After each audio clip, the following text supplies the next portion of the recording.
All right, so Larry is a seasoned professional who brings a wealth of experience in college enrollment and outreach initiatives to his role at Hospitality Training Academy. And by the way, he is with the HTA Los Angeles Training Academy. So he has over 15 years of dedicated service in this field, and he has honed his skills in fostering relationships and building partnerships with various community and government organizations. He's currently a director of outreach at HTLA and provides it's a pivotal position where he oversees the organization's connections with external stakeholders. His expertise lies in nurturing and maintaining strong relationships, ensuring fruitful collaboration with community-based organizations and government entities. So combined with his strategic vision and genuine passion for making a positive impact, he's in a position that's invaluable to HTA, and we're glad to have him be one of our speakers today. Larry, you have the floor. Thank you. You're welcome. Great. Thank you for the introduction. While we're getting ready for the next slide, Hospitality Training Academy is a nonprofit organization. We offer free culinary classes, and we also get the participants the employment before they finish our programs. Get to the slide, please. So today I'm actually going to discuss both of our cooking programs, which is the Line Cook Apprenticeship Program as well as the Pre-Cook Pre-Apprenticeship Program. Next slide, please.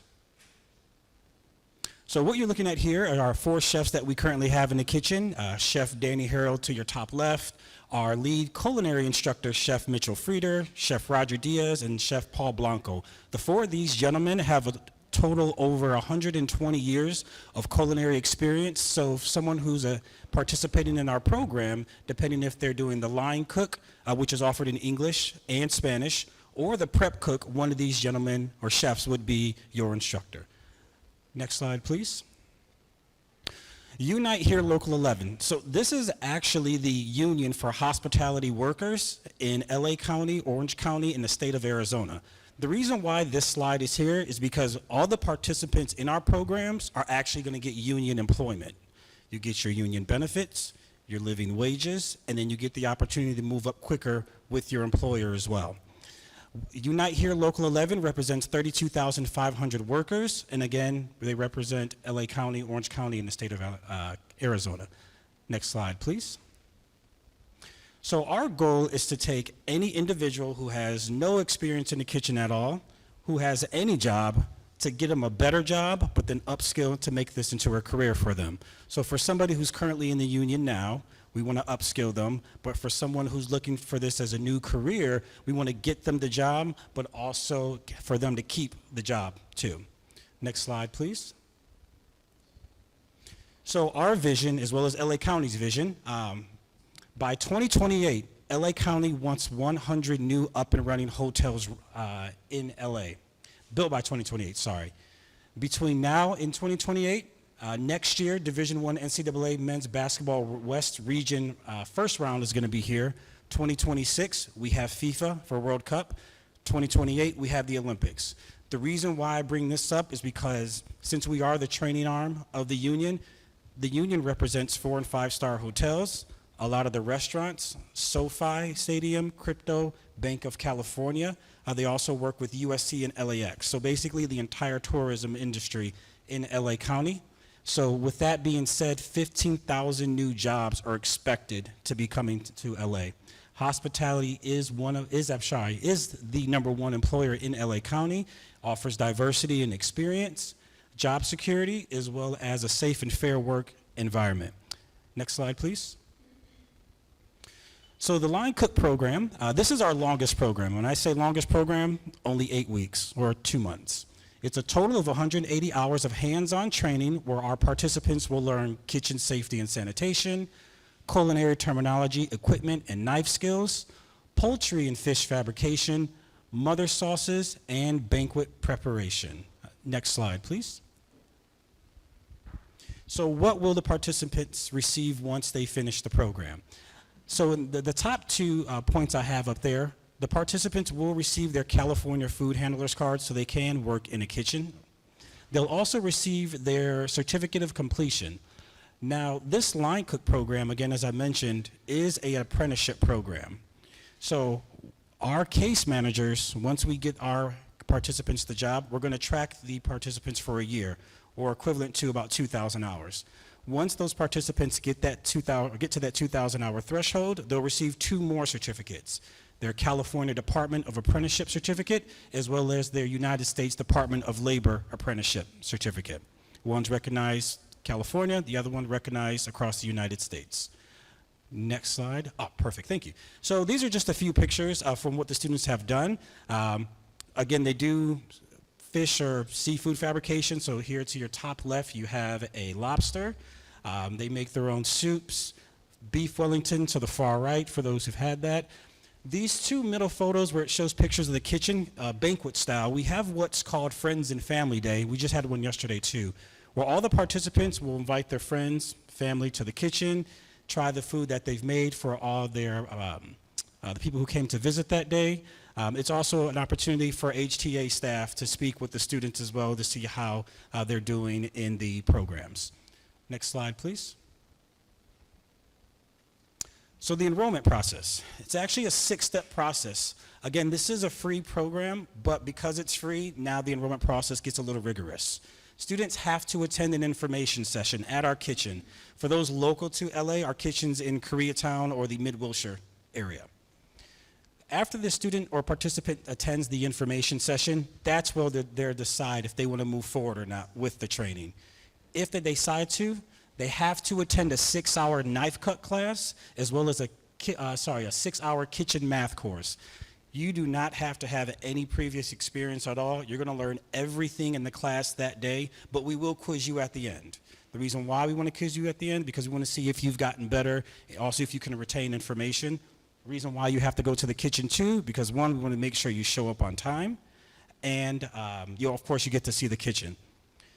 After you've done the first 3, then you're scheduled for your interview with a case manager, apprenticeship coordinator, as well as a chef. They want to get to know you, make sure this is what you want to do as a career, but also make sure you have the time. Someone who misses 1 day of class is equivalent to 1 week of instruction. And the reason why is because classes are 6 hours long. After the first interview, if everything goes okay, actually, you don't have to go to a second interview. Because the first interview, then they'll measure you for your uniform, which is free. Your knives, they order for you, which are free. Your book, everything. The only thing the participant needs to have are their black slip-resistant shoes. For some reason, if you can't get that, we work with other nonprofit organizations, and their supportive services departments can get you those shoes for you. Again, now, for some reason, if you have to come back for that second interview, we just want to go over maybe what was said in the first interview. I may be going out of town, or I may not have reliable transportation. We want to revisit that to see if that is going to affect you of being able to move forward in the enrollment process or not. But everything goes well, again, by that second interview, then you start your 8 weeks of free hands-on training. Next slide, please. So our Prep Cook program. Prep Cook program, it's a pre-apprenticeship program, a lot shorter than the 8-week. It's only 18 days, 108 hours of hands-on training, but a lot of the things you learn in the line cook, you'll also learn in the prep cook. Kitchen safety and sanitation, culinary terminology, equipment and knife skills, salads, soups, and cold food prep. That's where you'll actually stop, is right there. You'll focus more so on, think of the cold appetizers on the menu. Salads, soups, fruits, that's all. Everything else, that's where the line cooks will come in to do. Next slide, please. So what will you earn in this 18-day prep cook? California Food Handler's Card, as well as your recognized certificate of HTA completion. Next slide. Next slide, please. Thank you. So employers, if you're wondering, well, who do we get to work for? Who will I work for? We work with approximately 170 different employers across LA. LAX is one of our biggest employers, and typically when somebody comes into our info sessions, we have them fill out a referral form, and we do ask the question, are you okay with working for LAX? USC, again, SoFi, Crypto, Dodger Stadium, a lot of the 4- and 5-star hotels. LAX is actually a great stepping stone because they currently have 3,000 to 4,000 employees through the union there. Next slide, please. Background check and drug test. We don't do this for our program. It's more so for the employer, which I'll touch base on the next slide here. So for candidate requirements, at least have your valid US ID and or Social Security card.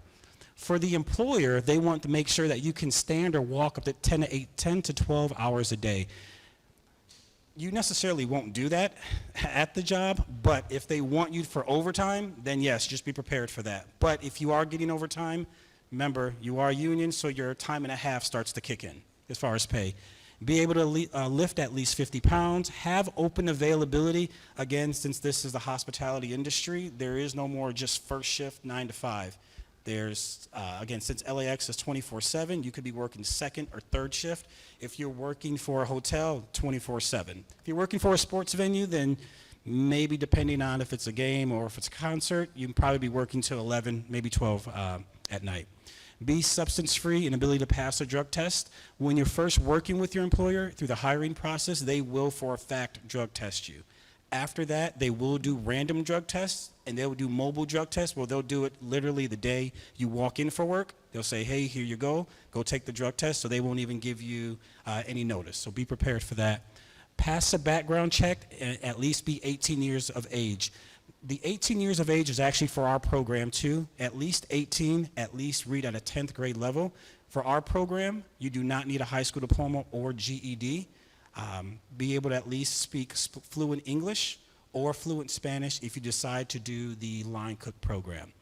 At the bottom where it's highlighted, it says no vaccine required, testing once a week, mask required. That's all depending on your employer and who you work for. All righty, next slide. Oh, there you go, this is it. So this is my contact information if you guys like to take a picture of it. I do have business cards, but any questions? And I do have a mic back here, so if you do have questions, let me know, and I will come over to you. Thank you, Larry, for the presentation. Just to confirm, did you say the training was paid for? Is that free? Completely free. Okay. You just show up to an info session. We take care of everything from there. Okay, thank you so much. My pleasure.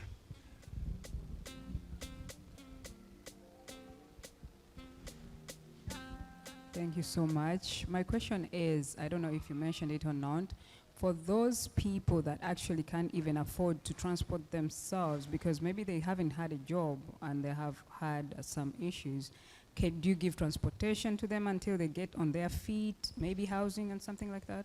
You said transportation, correct? Yes. We personally don't do it. That's where we would connect them with other nonprofit organizations that offer that supportive services. So for example, the AJCCs in Southern California, the American Job Corps Center, I believe what it stands for, they actually will provide stipends for transportation, stipends for food, stipends for those shoes, and sometimes they'll actually pay them too to take the program. So just depending where that participant lives determines which AJCC we'll send them to. So if they're in the South LA area, South LA has an AJCC there, I would have them speak to the people I partnered up with there. If they live in the Valley, I'll send them to the Pacoima area. It just depends. But good question, thank you for asking. Yeah, so good to know that at least you can connect them to organizations that can help with the transportation. So good information. Any other question? Did I hear correctly that when you take the course, they still pay you for the hours you are taking for the course? We don't pay you for the training. So if you sign up with another nonprofit organization or the AJCC, as I mentioned, they could help you and pay you for taking the training. Is there any age limit or I can qualify? I'm sorry? Age limit, is there? No, there is no age limit. Then I'm There is good. no age limit. The biggest thing is as long as you are okay with standing up for long periods of time, you'll be good to go. Want to say one thing too, again, because of our enrollment process, the two times as far as that we offer are either 9 a.m. to 2 p.m., 8 a.m. to 2 p.m. for a class time, or 3 p.m. to 9 p.m. If a student shows up exactly at 8 a.m. for class, the doors do lock from the outside and we will not let them in. You're 30 seconds late, that's it, and most likely they'll be kicked out of the program. Yeah. Stella, go ahead. Let me come to you. Okay. I was just wondering, do you have any plans of expanding, like to other states? Right now, it's just Arizona. From the last meetings we have, they just have other major cities like New York, Miami, Chicago in there, but we still don't know. We're using Arizona kind of like as our test to see how it's going. It's been going fairly well, but we're still going through that to see.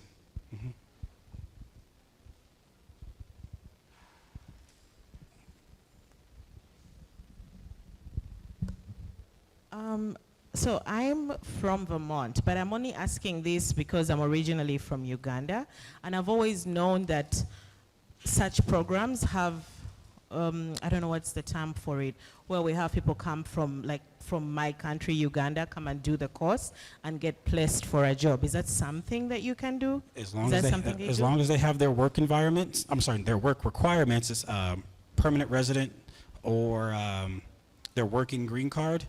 Again, they definitely can do it. Yeah. All right, very good questions. We have one more question, all right. I didn't see your hand. Could you please repeat your phone number and contact? So my direct line, if anybody needs to contact me, is area code 310-346-2505. Again, 310-346-2505.